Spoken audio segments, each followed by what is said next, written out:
नमस्कार मित्रमैत्रिणींनो, कसे आहात सगळे? मस्त ना? असेच मस्त राहा.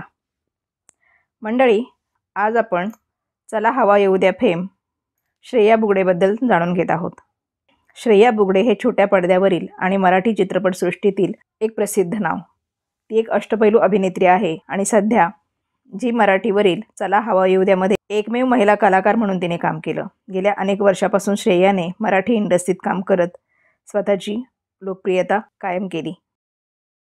श्रेया ही गुणी अभिनेत्री असून ती सगळ्याच भूमिका छान प्रकारे पार पाडते. श्रेयाचा जन्म 2 फेब्रुवारी 1988 रोजी पुण्यात झाला. ती लहानाची मोठी मुंबईत झाली. तिचं शालेय शिक्षण सेंट जेवेरियल हायस्कूल आणि महाविद्यालयीन शिक्षण मिठीबाई कॉलेज जुहू येथे पूर्ण झालं. तिने वेलिंगकर इन्स्टिट्यूट जाहिरात आणि PR कोर्स देखील केलेला आहे. श्रेयाने बालकलाकार म्हणून तिच्या कारकिर्दीची सुरुवात केली. वाटेवरती काचा ग या नाटकातून तिने सिनेसृष्टीत पदार्पण केलं. या नाटकाचे 275 प्रयोग झाले.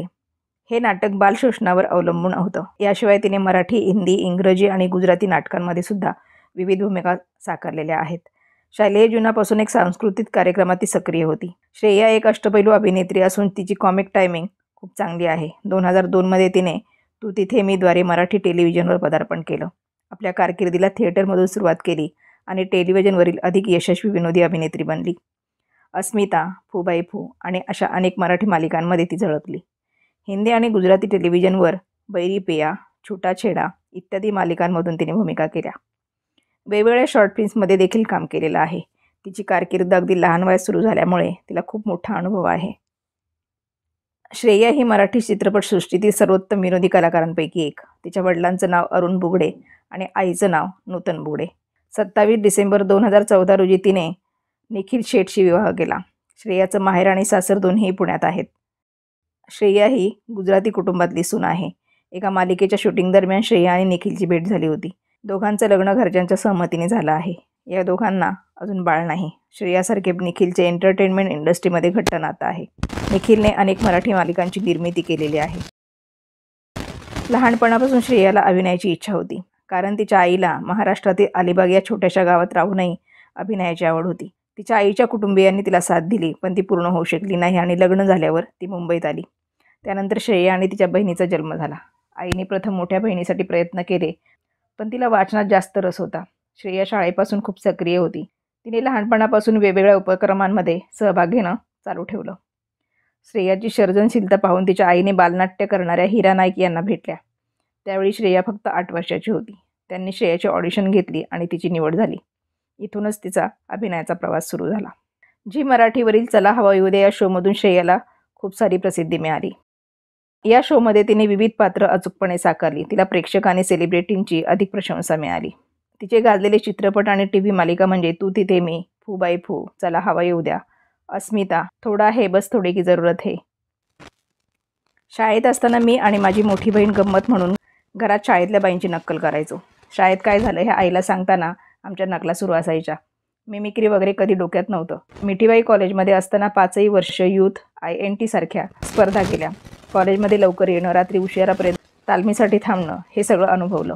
कॉलेज ते घर हा प्रवास मी ट्रेननं करायचे. त्यामुळे ट्रेनमध्ये पिना विकणारी बाई, गाणं गाणारी भिकारी, कॉलेजमधले येणाऱ्या हायफाय मुली, चहावाला अशा सगळ्यांचे आवाज, हावभाव याचं निरीक्षण सुरू करायचे. त्यामुळे जेव्हा मला मिमिक्री कर असं सांगण्यात आलं, तेव्हा या निरीक्षणाच्या सवयीचा मला खूप फायदा झाला. त्यातूनच मी साकारलेली अनुष्का शर्मा, स्पॅनिश बाई आणि इतर अनेक भूमिका प्रेक्षकांच्या लक्षात राहिल्या. चला हवामध्ये एकत्र काम करताना तुमच्यात कधी मतभेद होत नाहीत का? यावर ती सांगते, गेली अनेक वर्षे एकत्र काम करत असल्यामुळे एकमेकांचे स्वभाव आम्हाला माहीत आहेत. आमच्यामध्ये कुशलला नेहमी वेगळ्या कल्पना सुचत असतात. निलेशनं स्क्रिप्टचं वाचन करायला सांगितलं की ते पूर्ण व्हायच्या आधीच कुशलला एखादी कल्पना सुचलेली असते. तो खूप वेगळा विचार असल्यामुळे त्याच्या सूचना अनेकदा अंमलातही आणल्या जातात. एकमेकांबद्दल राग असेल किंवा मनात काही गैरसमज असतील तर एकमेकांशी बोलून लगेच सोडवून टाकायचा हा आमच्या सेटचा नियम आहे. एखादा एपिसोड झाल्यानंतर झालेल्या एपिसोडवर पुन्हा चर्चा नाही असं आमचं ठरलेलं आहे. त्यामुळे पाटी कोरी करून आम्ही नवीन कामाला सुरुवात करतो. कामाच्या धावपळीत तब्येतीकडे दुर्लक्ष होतं का? श्रेया म्हणते, होय, मधल्या काळात थोडं तब्येतीकडे दुर्लक्ष झालं होतं. बराच वेळ चालणारं शूटिंग, खाण्याच्या अनिश्चित वेळा, कार्यक्रमानिमित्त दौरे, प्रवास, अपुरी झोप, अनियमित वेळापत्रक यामुळे कलाकारांचं तब्येतीकडे दुर्लक्ष होतंच. कामाच्या गडबडीत प्रकृतीकडे लक्ष दिलं जात नाही. पण एक वेळ अशी येते की शरीर बंड पुकारतं. म्हणूनच या वर्षापासून मी तब्येतीकडे लक्ष द्यायचं ठरवलं आहे. मी पुरेशी झोप घेते. झोप मला अत्यंत प्रिय आहे. जिम लावून नियमित वर्कआउट करण्याचाही मी प्रयत्न केला होता.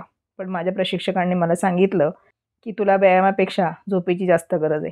त्यामुळे जेव्हा जेव्हा आणि जिथे जिथे वेळ मिळेल तेव्हा मी झोपू शकते. इंडस्ट्रीमध्ये माझे अनेक मित्रमैत्रिणी सोशल मीडियावर त्यांचे वर्कआउटचे फोटो व्हिडिओ पोस्ट करतात. ते बघून मला त्यांचं खरंच कौतुक वाटतं. त्यांच्याकडून मी प्रेरणा घेते. एखाद्या मुद्द्यावर मराठी कलाकार अनेकदा व्यक्त होताना दिसत नाहीत. यावर श्रेया सांगते, अनेक सामाजिक प्रश्नांवर कलाकारांना त्यांची मतं विचारली जातात. सेलिब्रिटी म्हणून ते काय बोलतात याकडे लोकांचं बारीक लक्ष असतं. अनेकदा आपण बोलतो एक आणि त्याचे भलतेच अर्थ काढले जातात. त्यामुळे कुणी त्या फंदात पडत नसावं. कलाकार एक माणूस असतो हे आपण विसरता कामा नये. आज सोशल मीडियामुळे कुणावरही बोट ठेवणं अगदी सोपं झालं आहे. आजूबाजूची परिस्थिती जास्त संवेदनशील आहे. अशा वेळी कुठल्याही बाबतीत मत मांडताना मनावर दडपण असतं. या गोष्टीचा विचार होणं गरजेचं आहे. एक माणूस म्हणून तुम्हाला जे वाटतं तेच आम्हालाही वाटू शकतं. त्यामुळे कलाकार असलो तरी एखाद्या विशिष्ट परिस्थितीबद्दल आम्ही वेगळं काय सांगणार. मराठी सिने इंडस्ट्रीत कंपूशाही दिसून येऊ लागली आहे. त्याबद्दल तुला काय वाटतं.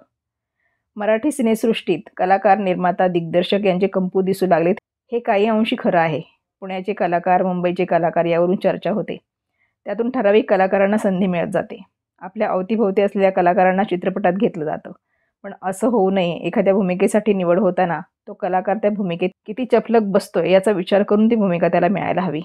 तसंच बाकी काहीही असलं तरी आपल्याकडे जी क्षमता आहे त्याला कोणी धक्का लावू शकत नाही. आपलं नाणं एवढं खणखणीत वाजलं पाहिजे की आपल्याशिवाय त्यांच्याकडे दुसरा पर्याय उरता कामा नये. स्त्री कलाकार आणि पुरुष कलाकार यांच्या मानधनात तफावत असते का. स्त्री कलाकार आणि पुरुष कलाकार यांच्या मानधनात पूर्वी तफावत असायची. पण आता परिस्थिती बरीच बदलली आहे. आज स्त्री कलाकारांनी आपली दखल घ्यायला भाग पाडला आहे. माझ्यापुरतं सांगायचं झालं तर माझ्या बाबतीत कुठेही दुजाभाव होतोय असं मला वाटत नाही. उलट पक्षी काही अडचण आली तर माझे सगळे सहकलाकार माझ्या बाजूने उभं राहतात. मात्र ही वेळ आज आली कारण त्यासाठी स्वतःचं स्थान निर्माण करावं लागतं. राजकीय नेत्यांच्या नकला तू करतेस, मग त्यामुळे कुणी दुखावलं गेलं असं कधी झालंय का. चला हवाच्या मंचावर आम्ही अनेकदा राजकीय नेत्यांच्या नकला केल्या आहेत. ते करत असताना कुणाचाही अपमान होणार नाही याची दक्षता आम्ही घेतोच. मात्र हसत हसत हळूच चिमटेही काढतो. राजकारणी मंडळींना हे माहीत झालंय. त्यामुळे त्यावरून कधी कुणी नाराजी व्यक्त केलेली नाही. उलट आमचा कार्यक्रम अनेक जण आवर्जून बघतात.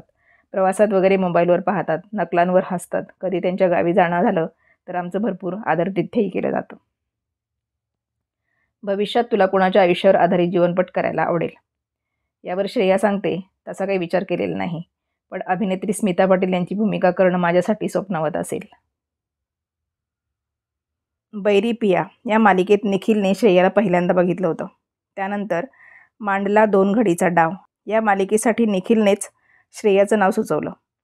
श्रेया आणि निखिलची पहिली भेट 2011 वर्षाच्या सुरुवातीच्या काळात झाली होती. हे दोघेही मांडला 2 घडीचा डाव या मालिकेत काम करत होते. श्रेयाची मालिकेत महत्त्वाची भूमिका होती तर निखिल मालिकेच्या क्रिएटिव्ह टीमचा भाग होता. पहिल्या भेटीत उद्धट अशी निखिलची इमेज श्रेयासमोर उभी झाली होती. पण हळूहळू निखिलचं श्रेयाच्या मेकअप रूममध्ये येणं सुरू झालं. तिथे आल्यानंतर निखिल श्रेयाची डायरी वाचायचा. त्यावेळी का हा मुलगा माझ्याशी जवळूक साधण्याचा प्रयत्न करतोय अशी श्रेयाची रिॲक्शन होती. मालिका सुरू झाल्यानंतर 5 महिन्यांनी निखिलने ती मालिका सोडली. त्यानंतर दोघांचा काही संपर्क नव्हता. काही महिन्यांनी गुंतता हृदय ही मालिका सुरू झाली. या मालिकेचा निखिल एक्झिक्युटिव्ह प्रोड्युसर होता. मालिकेच्या नामावलीत निखिलचं नाव बघून श्रेयाने त्याला फोन केला आणि मालिकेचा प्रोमो छान झाला अशी कॉम्प्लिमेंट दिली. त्यावेळी मालिकेचे पहिले शेड्यूल संपलं असून मी पुण्यात आलोय असं निखिलने श्रेयाला सांगितलं. या फोन कॉलनंतर हळूहळू दोघांमध्ये संवाद सुरू झाला. त्या काळात निखिलच्या घर त्याच्या लग्नासाठी मुली शोधत होते. एके दिवशी निखिलने श्रेया तू सिंगल आहेस का असा प्रश्न विचारला.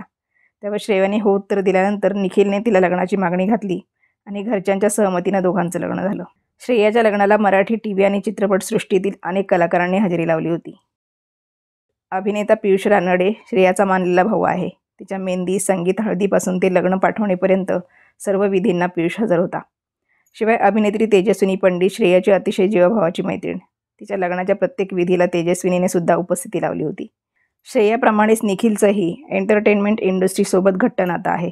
अनेक मराठी मालिकांची निर्मिती निखिलने केलेली आहे. श्रेयाने आता अभिनयाबरोबर हॉटेल क्षेत्रात पदार्पण केलं आहे. श्रेयाने मुंबईतील दादर परिसरात स्वतःचं रेस्टॉरंट उघडलं आहे. 26 जानेवारीला आपल्या नव्या रेस्टॉरंटचं उद्घाटन तिने केलं. या उद्घाटन सोहळ्याला अनेक मराठी कलाकारांनी हजेरी लावली. द फिश बिग कंपनी असं तिच्या नव्या रेस्टॉरंटचं नाव आहे.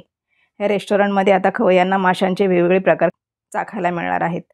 श्रेयाने दादरमध्ये रेस्टॉरंट का उघडलं असा प्रश्न अनेक चाहत्यांना पडला. याबद्दल ती सांगते, श्रेया म्हणाली, दादर नेहमी गजबजलेलं असतं.